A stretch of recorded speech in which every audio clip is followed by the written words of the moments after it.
Welcome to Tech in the Right Direction, the podcast.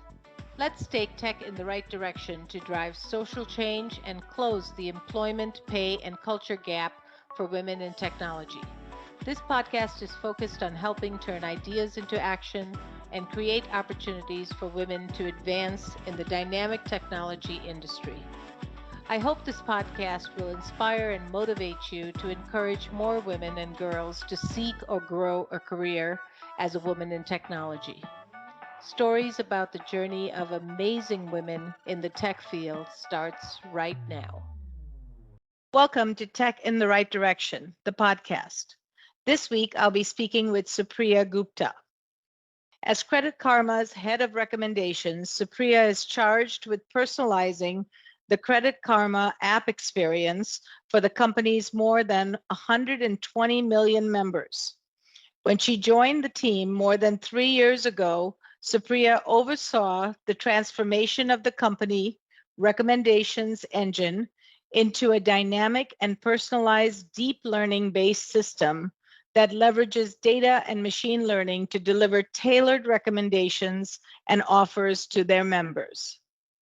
This means members are served financial products, tools, and recommendations at the right time and that best adhere to their financial goals and ambitions. Under Supriya's leadership, Credit Karma's recommendation system has significantly grown and transformed over the years, and her team is doing more than 35 billion model predictions each day. Today, her business unit partners with nearly every team at Credit Karma and drives significant portion of revenue for the business. Prior to joining Credit Karma, Supriya worked in product at Facebook, where she led product strategy and development for a number of ad products. Supriya holds a BS and MS in electrical engineering from the University of Illinois and an MBA from the Wharton School of University of Pennsylvania. Welcome to the show, Supriya. I'm so excited to have you on. Thanks, Jennifer. I'm really excited to be here as well. Great, let's get started. So Supriya, as a woman in tech, can you share with us your career journey and how you got to where you are today? Sure, yeah. So I started off my career, believe it or not, working on defense satellites as an engineer. Since then, my career has evolved quite a bit since then. I've always really valued working in an area that benefits society as a whole. But when I started off in defense, in engineering, I was really craving more of a setting where I could be much closer to the value we're generating for people and society. So this actually brought me to product from engineering. And since then, I've spent a vast majority of my career in product, working across a variety of different companies, with a few detours and stops along the way, including Wharton Business School, starting my own company, as well as a stint in management consulting. With each job change, I was always looking for two things. How am I creating value for society, and how I'm growing myself by gaining skills through new experiences, pursuing a variety of company stages, technical areas, and industries. And a culmination of these skills and experiences has brought me to Credit Karma, where I am today. I lead the recommendations business unit, which has over 100 people, includes product management as well as many other functions. And generally, this business unit is responsible for personalizing the experience for every single one of our 120 million members to help them make financial progress. Wow, that's an impressive journey. Thank you for sharing that. So as a woman leader in tech, please share with us how you advocate for yourself and also think about other women in a male-dominated industry. Yeah, so it's interesting being the head of specifically the recommendations business unit. It is always challenging to advocate for yourself generally, especially in a male-dominated industry like one like tech. And in my case, I am the business leader of arguably the most technical business unit at Credit Karma. So there's an extra layer of advocacy and proving myself in that context. And this materializes in different ways across the organization. Um, I've been in this position not only at Credit Karma, but pretty much every other company I've worked for, because I've always worked in this like technical area, having to balance bringing my technical acumen to the table along with my business know-how to the workplace for many years. So it manifests in two different ways, internally and externally. So on the internal side, in the technical organizations, it's really common for people to really focus on technical roles and the technical skill sets that provide value. But the business piece sometimes can be less obvious in terms of how it creates impact. So you can have the brightest minds, technical minds, the most brilliant engineers and data scientists who I work with every day, but it's really the business portion that helps paint the picture of what the vision is that we're trying to build, and ensures that the impact and effectiveness of those efforts actually come to fruition. So in some, there's no value in technical innovation if you can't actually execute it well and effectively to get the value that you want out of that innovation. So that's always like the internal struggle.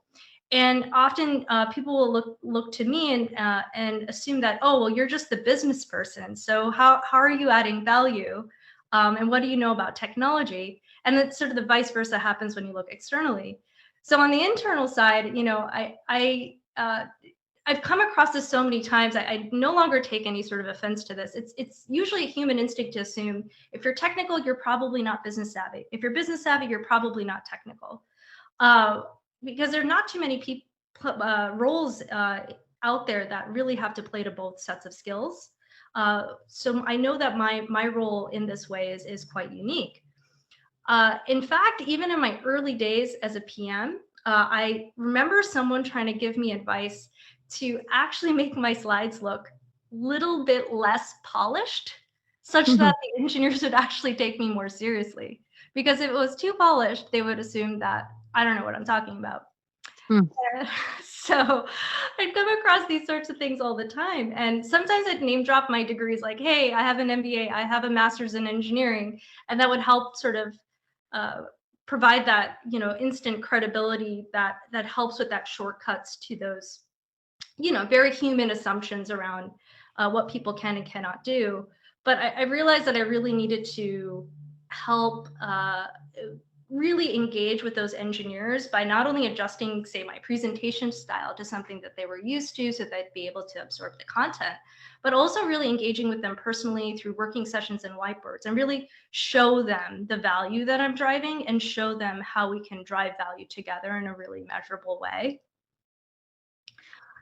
I think you hit on a couple really good points here, that you know, business is driving tech today, and I think in the old days tech was driving business. And a lot of assumptions are that people don't have both tech and business, because that's kind of true. It's usually you're technical or you're business savvy. And to have both is such a great asset to the organization as well as to you. I mean, you have, you know, a lot of value that you bring to the table.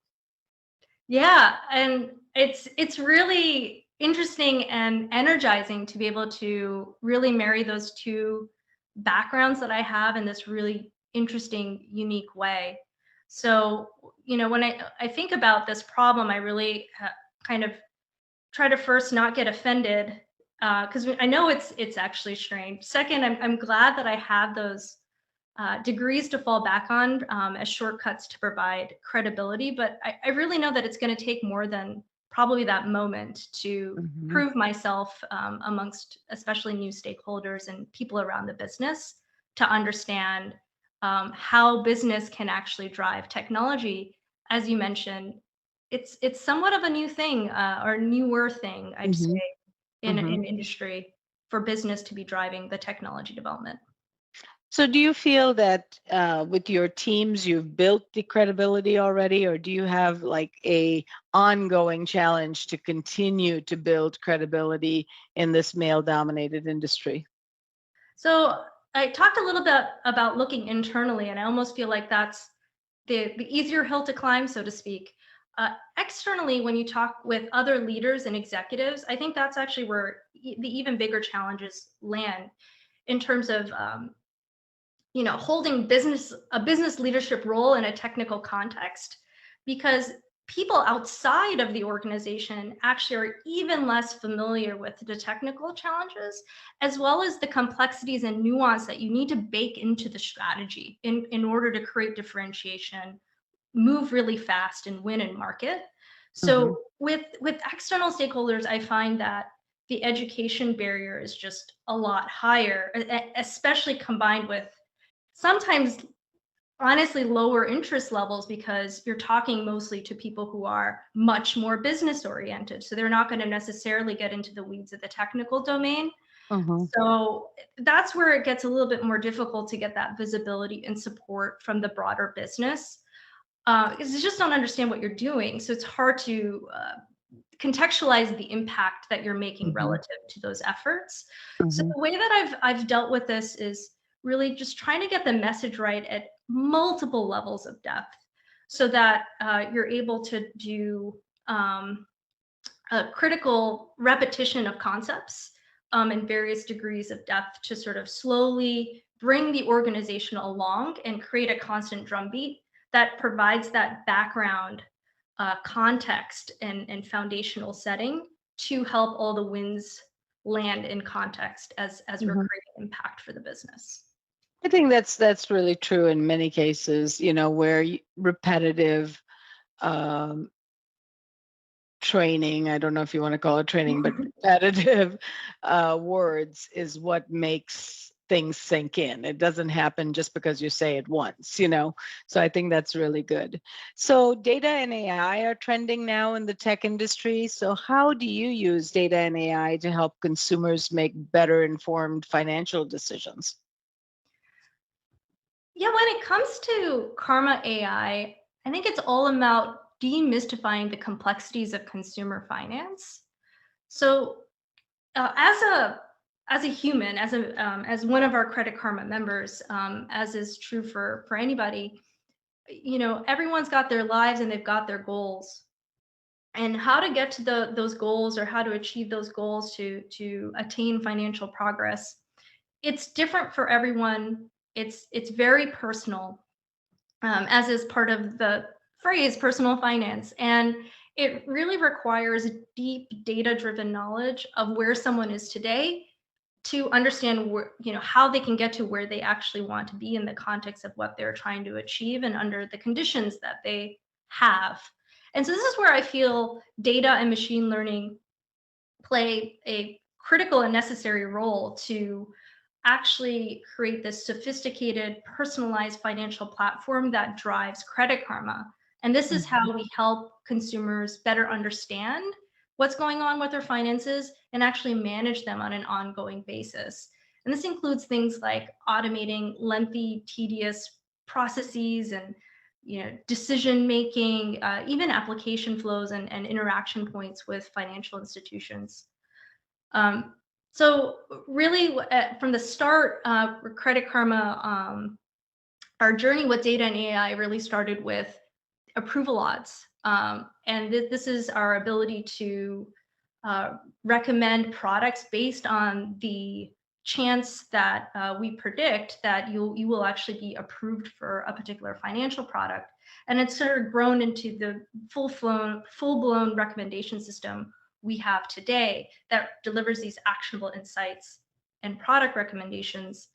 And so we've grown quite a bit, focusing on a few different things, really doubling, tripling down on pushing transparency and consumer choice out there, making that data available, providing certainty around the decisions these consumers are making every day about what products they want to take. Are they going to get approved? What are they going to get out of this? Are they going to get the amount of cash flow that they need out of these products to be able to achieve their goals, and simplifying all of that across the board.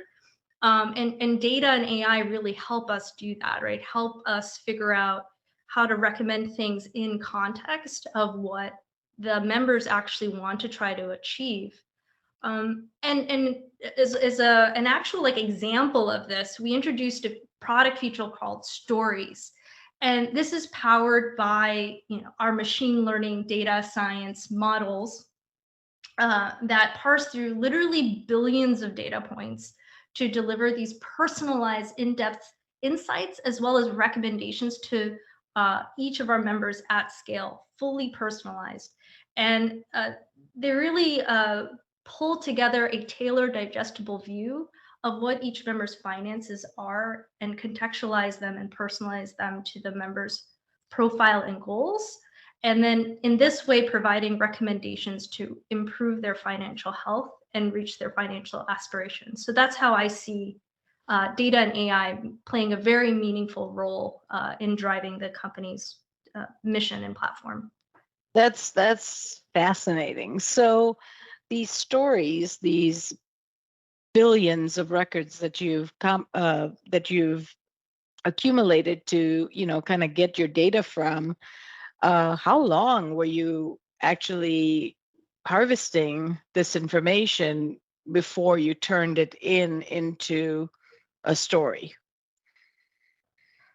Yeah, this data, we collect data throughout our ecosystem. We partner with credit bureaus to understand people's credit profiles. And it's a lot of the data you'll see when you log into the app today, as well as we understand members throughout their life cycle on Credit Karma. What are the things they're doing on Credit Karma? What are the things they're doing with financial institutions that then gets sort of reported to us through the credit bureau data, et cetera. So really, it's for each member, it's really personalized. Is sort of the long and the short of it in terms of how much data we have. Just goes back to understanding the life cycle of the member, seeing how they've evolved historically, how people have evolved who are similar to them historically, and putting all of that data together to provide these recommendations. That's great. Yeah, there's so many sources that it's coming from, which really helps the accuracy and the need for a lot of different types of data to make better predictions. Yes, absolutely. And Lots yeah. You've grown model predictions 5 times. Please share with us what you attribute this tremendous growth to. Well, certainly first and foremost, our amazing technology team that's definitely helped us along the way. But to also touch a little bit on our earlier conversation about business, I think a lot of the reason why the recommendations as a business area at Credit Karma has grown and performed so well is because of a lot of the business foresight that we have invested in. So specifically, you break down this 5X into a few different value drivers or product lines, so to speak. Our starting point several years ago was within offers, a few specific types of offers and a few specific types of recommendations. But over time, we've expanded to cover pretty much all the different offer types we have, 4 different product lines, including content, ecosystem, data, and all of which have wildly different business circumstances and implications for Credit Karma. And then looking to the future, we also aspire to personalize literally every pixel that our members experience with us in our ecosystem, and eventually enable autonomous finance, a little bit of what I talked about earlier in terms of automating away the complexities of personal finance through AI and data, and help members get to the optimal place with their financial goals in a personalized way. So we know that as a recommendations team, we need to make this happen. We will be a key enabler to making this future of the company happen. So if you zoom back, it was critical that we were looking a couple years ahead to know where the company was at. And so now you look at where we are today, and it was because of investments we made a couple of years ago, or started making a couple of years ago. We were ready for the business to grow in the way that it did, in the variety of trajectories it did, and able to sort of absorb all of this innovation and growth that we've been experiencing across all these different business areas. And then going forward, it's a similar note in terms of just continuously leaning on my strategic skill set around that foresight on how our company is going to evolve, and ultimately driving the strategy for our team from there is just really critical. So knowing what to build, when to build it, why we're building it, those are the things I'm focused on a day-to-day, and how I play a critical role on not only our team being able to build for success, but also accelerating Credit Karma as a whole, and always staying a few steps ahead in that way. No, that's great. Wow. So thinking ahead, looking 2 years in the future and planning with your technology and innovation and growth 2 years back to get to where you want to get to is amazing. The technology is amazing, obviously. Your strategic mind and your combination of business and technology really helps foster this type of growth. And then obviously you have a great, great team. Yes. No, that's that great. about sums it up for sure. Yeah. Did you know that there is an increase in the number of women leaving the tech industry? As a woman-owned business, Directions Training has made it our mission and passion to change this statistic. That's why Jennifer created this podcast. We showcase insight from everyday women for everyday women in the tech industry. Do you know other people that would benefit from tuning in? Share the link and help us drive the advancement of women in the tech industry. Do you have a journey or know of someone that our listeners would benefit from hearing about? Reach out to us at directionstraining.com/podcast. Don't forget to follow us on LinkedIn, Facebook, and wherever you find your podcasts. Now, back to the show. So, being a woman in tech, what challenges have you faced and how have you overcome some of them? Yeah, when you think about being a woman in tech, I feel like more often than not, the first catchphrase that comes up usually is imposter syndrome.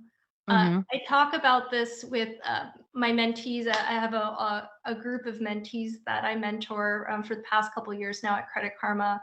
And I think about it for myself. And one of the things I realize is that imposter syndrome is not just something that's in your head or some sort of like, hey, lack of confidence or experience.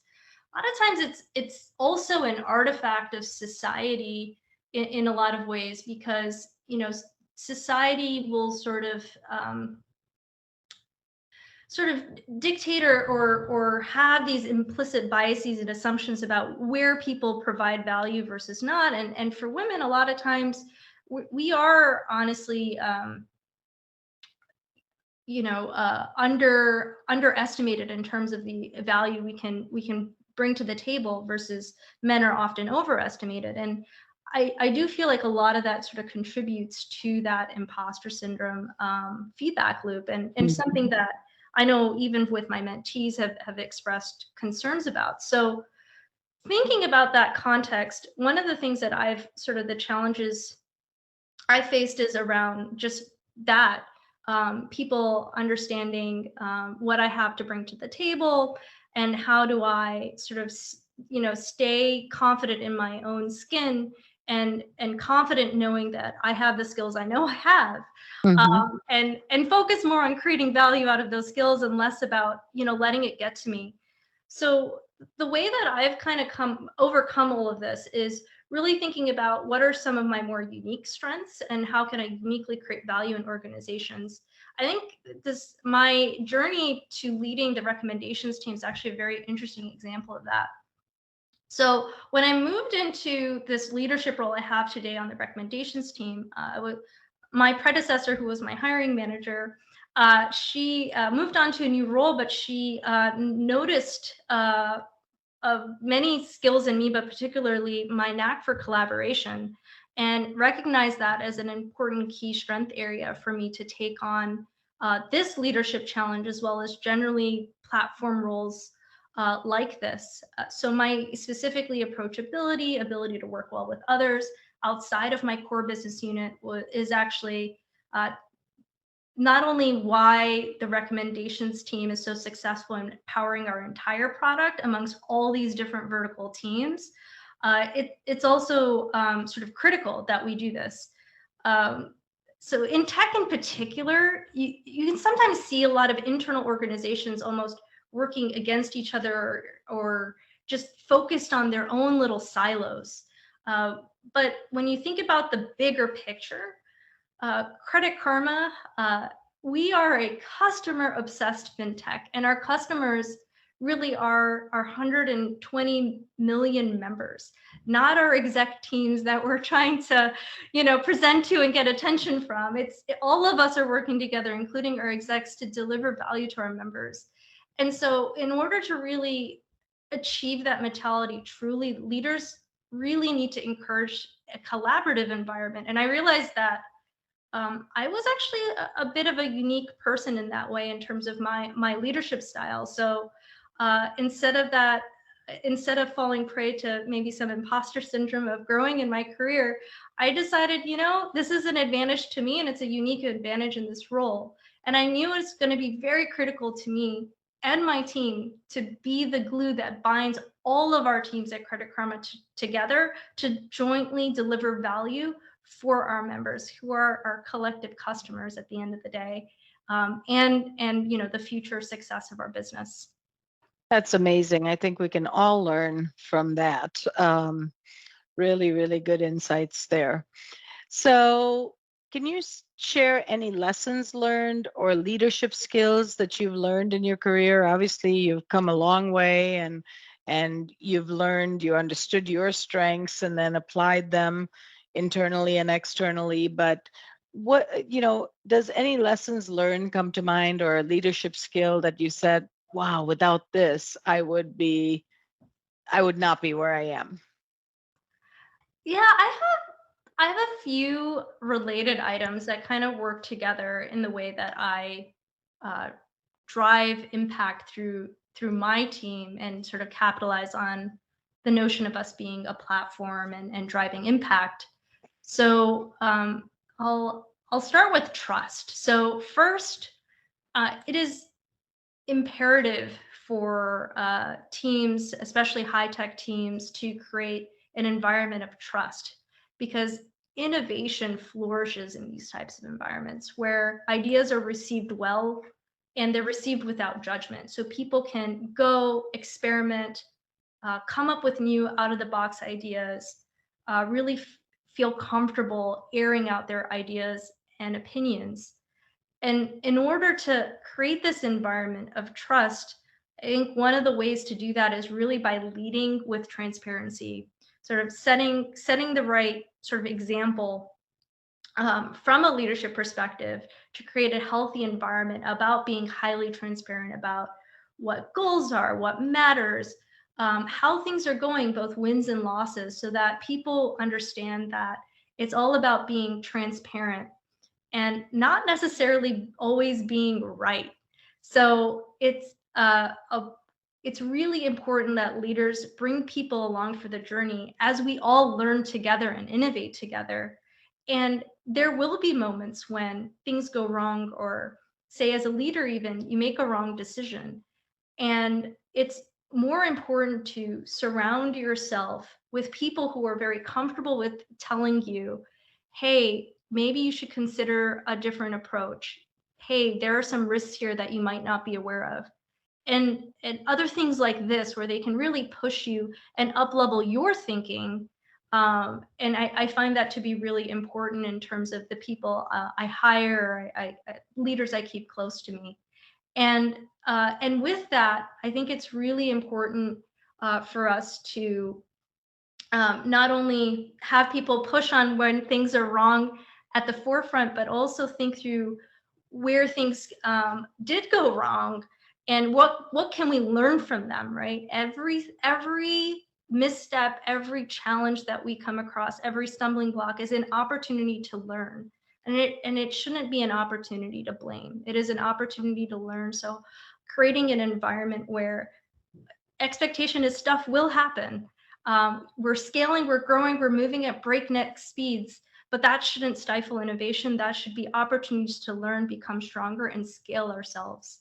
And so if you bring all of these things together, it's really about focusing on impact, making sure that we are really focused on creating value, which is why we all come to work every day. It's really easy to get caught up in shipping and having this internal view of the world to ensure people are doing their jobs and creating the widgets, so to speak.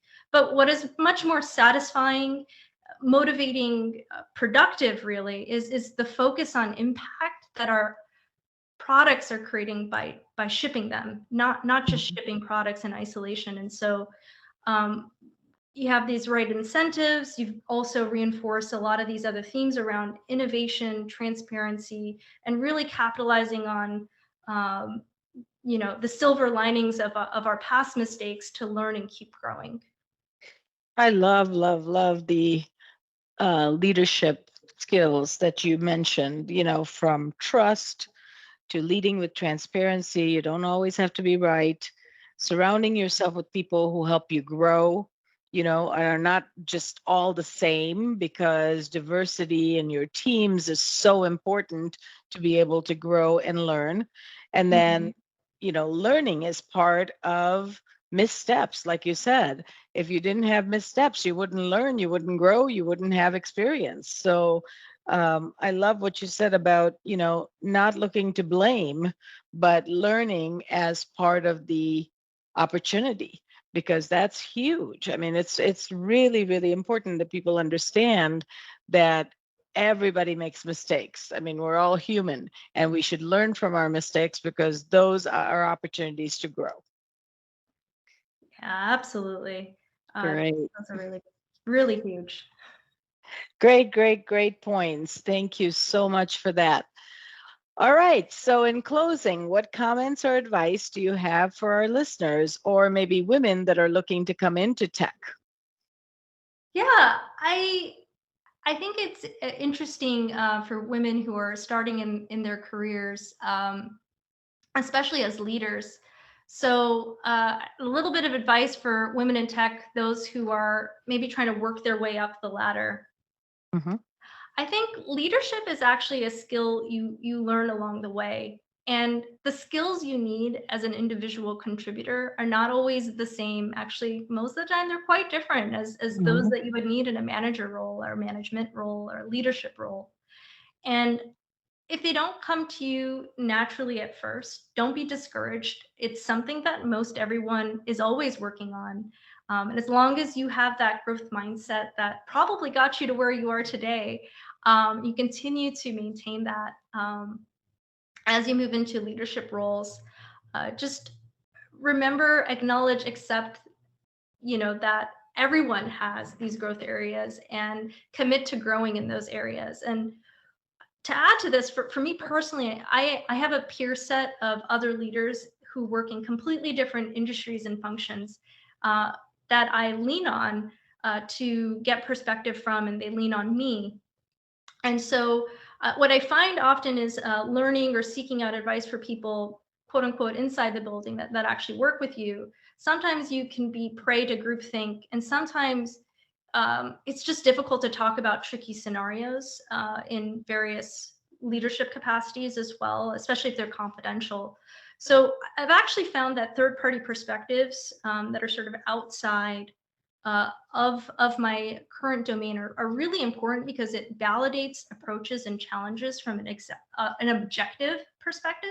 Mhm. And when it comes to approaching growth in your career as a leader, there's often a lot more commonality amongst these different roles and functions. And you might actually be quite surprised that you could actually find highly valuable support from Mhm. soundboarding from different people that are simply in different functions, but happen to have a similar place in life or in their careers in terms of leadership. And those variety of perspectives could actually help get to more objective places in terms of developing a POV as you continue to work in these human charge scenarios as being a leader often is. Yeah, that's great advice. And obviously, something you've learned over time. And I love that, skills change and they continue to grow over time, whether you're an individual contributor or moving into a leadership role. But I always say, be kind to yourself and don't give up. You just need to keep working at it, continuous learning. growth mindset, like you said, is so important. And then have a group that you can lean on, which was really critical because you can't do it by yourself. So great, great advice for our listeners and women maybe looking to get into the tech world. Supriya, this was such an honor to have you on the show. I am so excited that we got a chance to talk.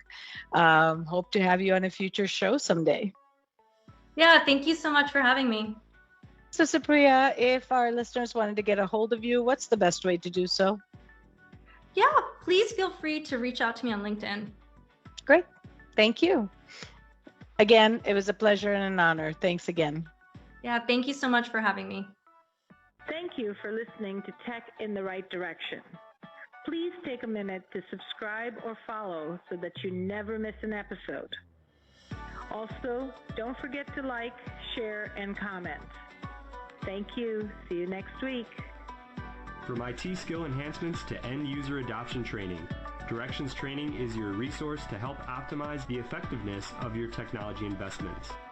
Over 500,000 students have taken advantage of our wide selection of technology and business training solutions covering the most popular applications today, such as Microsoft 365, Azure, Windows 10, and more. As a podcast listener, we invite you to take advantage of an exclusive offer. Receive 30 days of free access to our Microsoft official curriculum on-demand courses for IT professionals or end users. Visit us at www.directionstraining.com/podcast to claim this offer today. Hurry, this offer is only available for a limited time. Success is a journey. Ask for directions.